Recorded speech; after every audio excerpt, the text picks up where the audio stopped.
setuju atau tidak setuju? Kerja dari rumah lebih efektif dibandingkan kerja di kantor. Siapkan jawabanmu dalam 3, 2, 1. Kenapa Mbak Ida?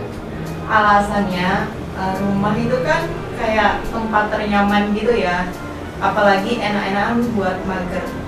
Jadi kalau dari aku sendiri itu kurang produktif kalau di rumah. Mending cari tempat, kalau semisal nggak di kantor ya, cari tempat buat WFH gitu. Jen? Nyaman mas. Simpel itu ya isinya. Ada lah. Ada Sesingkat di situ nyaman. Oh iya ya. Juli mbak. Ya gimana ya? Kalau di rumah kan lebih nyaman, lebih efektif kalau ngerjain bisa pagi hari, bisa sore hari, bisa malam hari. Apalagi kan sebagai video editor aku juga editnya biasanya malam hari gitu mas.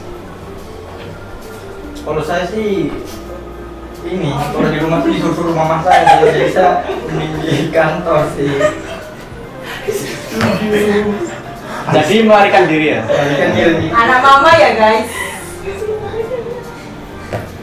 Kalau aku setuju karena kalau kerja di rumah atau WFH itu bisa fleksibel dan menurut aku lebih bisa jauh lebih fokus. Thank you.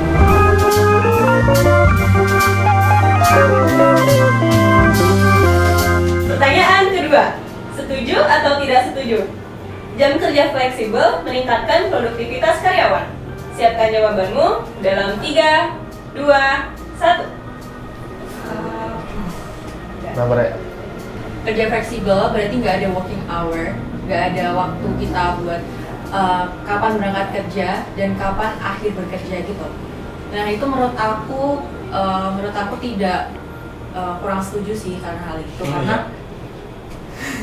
karena kita tuh harus tahu working hour kita tuh kapan, start dari jam berapa sampai jam berapa, karena kita punya kesibukan sendiri. Kan kita tuh hidup gak cuma untuk bekerja, kita hidup juga butuh buat keluarga, terus buat teman, terus buat orang lain lah gitu, dan buat diri kita sendiri. Kita punya waktu buat apa ya, me time sendiri gitu. Jadi kayak ya udah, kita harus punya working hour. Jen? Menurut aku lebih cocokan kalau misal kita fleksibel, karena aku udah ngedit di pagi hari atau di malam hari, dan kan ada jam istirahat buat diri sendiri. Jadi kalau menurut aku beda pendapat sama Mbak Dede gitu. Tidak? Kalau aku setuju banget sama Riri, karena apa? Sebenarnya itu balik lagi ya, tergantung sama tipe pekerjaannya. Nah, kalau tipe pekerjaanku, kalau kita punya jam kerja yang fleksibel, itu nanti malah kita nggak punya waktu buat diri sendiri, sama ini sih work-life balance-nya kurang. Menurutku aku itu. Kalau saya sih tidak setuju sama Mbak Ida sih. Karena gimana ya? Saya tuh butuh peningkatan nih aja. Adalah. Setuju. Ya karena apa? Karena gimana ya? Udah terbiasa sama tekanan hidup sih, makanya udah biasa aja sih. Dah lah.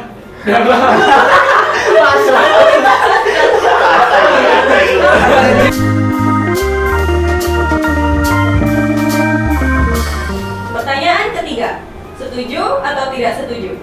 Mengikuti program magang sebelum mendapatkan pekerjaan tetap. Siapkan jawabanmu dalam 3, 2, 1. Kenapa Mas? Karena itu adalah dasar-dasar kita buat meningkatkan, mencari tahu jati diri kita itu maunya ke arah mana gitu, biar kedepannya itu sebelum terjun ke lapangan tuh udah tahu. Ya, sekian. Beda? Aku juga setuju. Alasannya kenapa? Pertama karena kalau kita magang dulu, otomatis kita bakalan tahu ritme pekerjaan di lapangan itu bakal kayak gimana gitu loh. Jadi ketika dapat pekerjaan yang real itu udah nggak culture shock gitu. Setuju. Magang penting kenapa? Karena di kuliah atau di organisasi kuliah itu benar-benar beda banget sama kerja. Jadi ritme kerja itu ya kita tahu gitu loh sebelum lulus kuliah terus kita dapat pekerjaan tetap. Terus di magang kita tahu bahwasanya banyak sekarang perusahaan yang memiliki syarat khusus untuk pelamar kerja seperti minimal 1 tahun pengalaman. Nah, itu kan pasti magang itu sangat penting buat pertumbuhan karir kita. Nah, sama kayak mereka semua kan. Dimana magang itu lebih penting dilakukan sebelum bekerja, soalnya persyaratan bekerja pun kadang ada yang 1 tahun minimal bekerja dan yang lain-lain gitulah.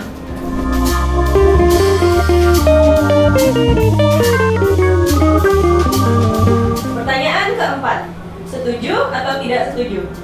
Menjalani beberapa pekerjaan atau gig ekonomi lebih baik daripada pekerjaan tetap. Siapkan jawabanmu dalam 3, 2, 1. Tengah-tengah boleh nggak sih? Iya, tengah-tengah sih.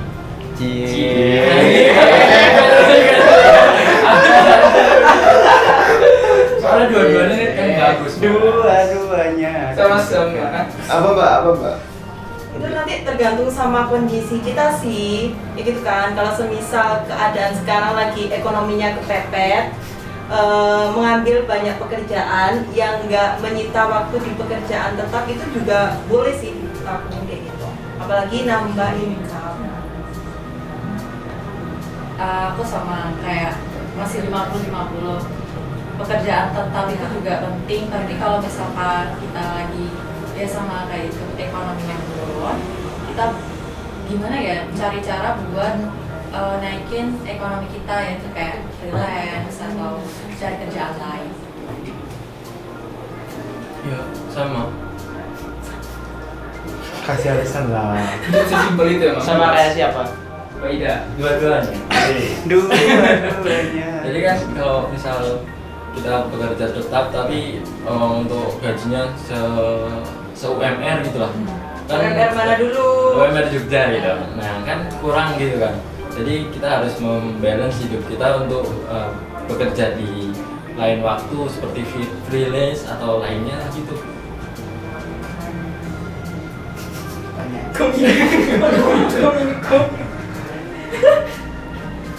Banyak pekerjaan lebih baik ketimbang Banyak pekerjaan. Karena laki-laki kedepannya itu bakalan jadi kepala keluarga. Jadi kita itu dituntut kayak nggak harus cuman di satu tempat untuk sumber penghasilan. Misal nih satu di kantor, pulangnya nanti ngojek kan bisa juga kan buat nambah apa income. Oke, sekian.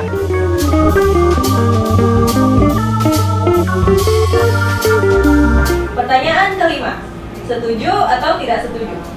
Menggunakan media sosial untuk membangun personal branding profesional. Siapkan jawabanmu dalam 3, 2, 1.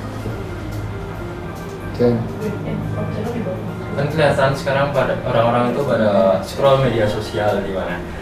Itu cocok buat membranding diri kita sendiri, kayak upload apa aja sih yang kita lakukan, terus yang sedang dilakukan juga. Kayak media sosial dalam personal branding cukup penting sih bagi aku. Di media sosial menurut aku cukup efektif buat membranding personal diri kita sendiri.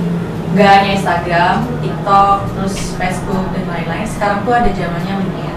Jadi di LinkedIn itu kita bisa nampilin kerjaan apa aja yang udah kita lakukan, kemudian aktiviti apa yang udah kita lakukan seperti organisasi, volunteering, dan kayak skills yang kita punya gitu. Jadi itu cocok banget media sosial buat nge-branding personal kita. Setuju banget gue dengan perkataan Mbak Rere tadi. Jadi sebenarnya kan media sosial itu sangat bermanfaat buat misal dijadiin apa ya, nanti kayak sertifikat bisa diupload. LinkedIn itu udah punya fitur kayak pengalaman kita itu selama bekerja tuh di mana aja sih, kayak gitu, ada timeline waktunya juga. Kalau aku ya emang setuju ya, karena sekarang ini lagi di zaman dimana kita itu nggak mencari pekerjaan, tapi orang lain yang merekrut kita, dan itu dari HRD, dan itu bisa terjadi di LinkedIn. Jadi otomatis personal branding di sosial media itu jelas sangat penting.